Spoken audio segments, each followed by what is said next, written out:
Houthi attacks on coalition merchant ships and naval vessels continued in the Red Sea region. Most of the attacks were unsuccessful, with only a hit on the oil tanker 𝐊𝐢𝐝 being successful. Ansarallah militants also carried out 2 attacks on the vessel 𝐌𝐢𝐝𝐝 in the Red Sea and the Bab el-Mandeb Strait. However, neither of the 2 Yemeni attacks produced any results.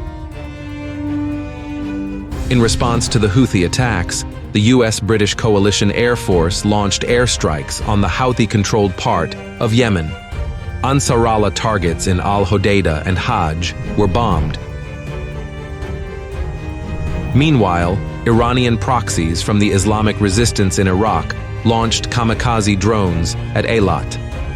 All of the launched munitions were intercepted in the skies over the eastern part of the city.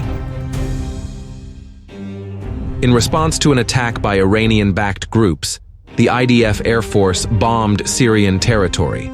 The target was the positions of government troops in the vicinity of Damascus. 1 Syrian soldier was killed. The Israelis also attacked a car on the Damascus-Beirut highway near the Lebanese border with a drone. 2 people were killed, one of whom turned out to be prominent Syrian businessman Mohammed al-Khatarji. On the greater Idlib fronts, government forces continue to use FPV drones on militant positions. During the strikes, several members of illegal armed groups and units of combat equipment were eliminated. At the same time, public discontent continued to grow in the territories controlled by anti-government groups. Syrians protested against the leadership of Hayat Tahrir al-Sham in Idlib and the proxy pro-Turkish administration in northern Aleppo.